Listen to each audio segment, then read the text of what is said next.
Now, many of you already know that Nio main brand models are premium models, and therefore when you talk about those models like what we discussed yesterday, you need to talk about the premium, other premium models like BMW, Mercedes, Audi, Lexus, and even Porsche, because a car like ET9, man, that car has taken the Neo's premium status to the next level.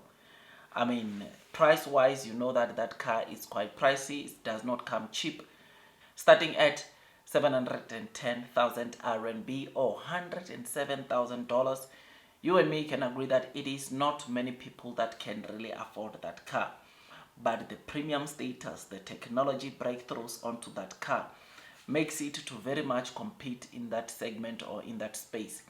In fact, we have seen it coming and causing a massive stir into that segment.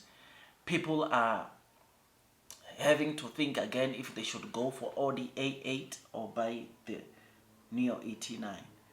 People are deciding to buy the ET9 sometimes and not the 7 Series. People are buying to buy the ET9 and sometimes not the S-Class Mercedes, right?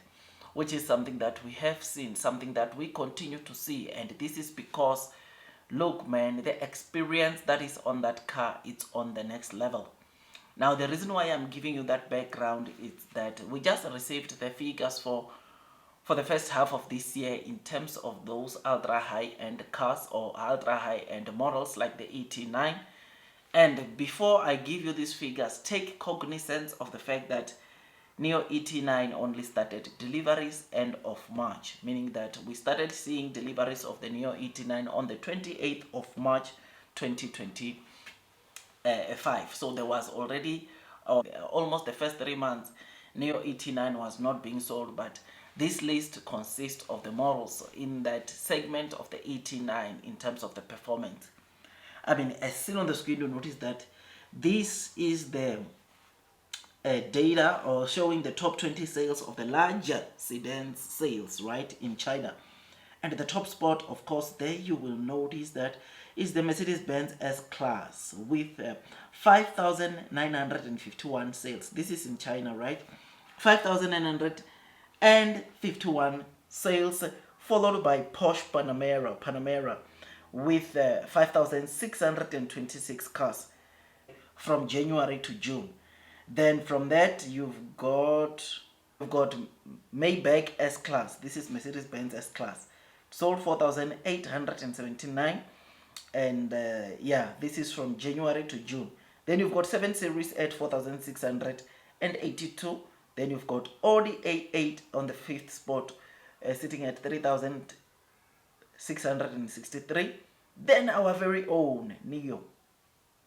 Our very own Nio comes at ET9 comes at 2,136. Now this is like for 3 months, right? So meaning that if they had started selling this car probably from January, they were easily going to be in the top 4, I think, right? But again, let's wait, let's see, man. But this shows you that if Nio can be in the top 6, or Nio ET9 can be in the top 6 in a space of 3 months. Remember all these other cars that we are talking about or counting, they've been selling their cars since January.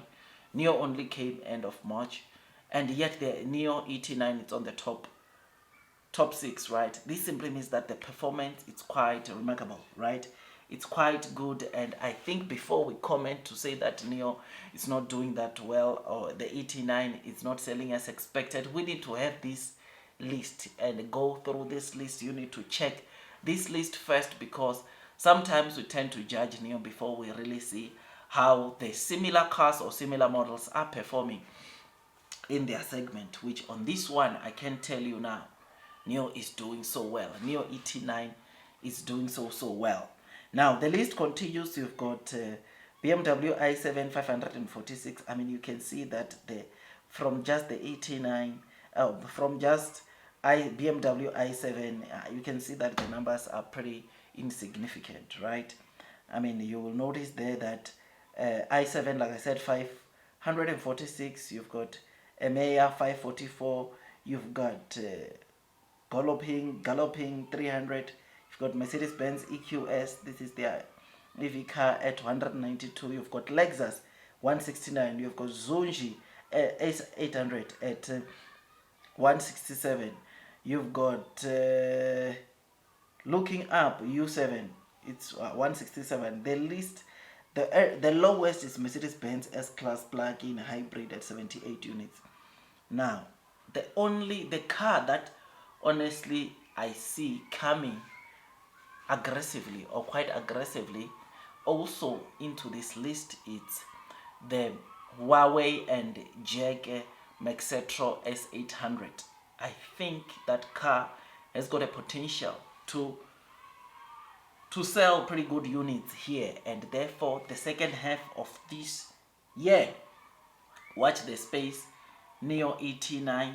I can already give you probably the top 5, right? First top spot, it might still be the Mercedes-Benz S-Class, right? But I don't think the Maybach will be able to sell more than the ET9. So S-Class, the normal S-Class, it might take the top spot because people are loving it, right? And Nio ET9, people are still getting to be used to it, and obviously as the recommendations come, or as the things also as people start realizing its capabilities, they will be coming. So top spot S-Class, second spot Nio ET9, third spot Maxetro S800, and then fourth spot I'm gonna give you to Porsche Panamera. Fifth spot, then it might be the Maybach, right? Mercedes-Benz Maybach, or the BMW 7 Series. I think so. The Audi A8, I think it might take the sixth spot. But anyways, let's wait. Let's see what transpires. But me, top 5, it's S-Class, ET9, Maxetro, Porsche, and BMW 7 Series. I think these are the top 5. That's what I'm seeing in this last second half of the year. But again, let's wait. Let's see what transpires. Otherwise, blue sky is coming, man. Long term will win, and those that are persevering will most definitely be rewarded with time. This is what I believe. Tell me what you think about this list. When I saw this list, I was very, very interested. I was very excited to see the kind of performance that the ET9 is putting for all to see. I think we need to brace ourselves for what's coming. I think we shall be rewarded, man. And blue sky will come, long term will win. I'll see you on the next one. Like, share, subscribe. Hit that notification bell so that at least you can be notified by YouTube every time I drop a new one. That is all from me, and God bless you all.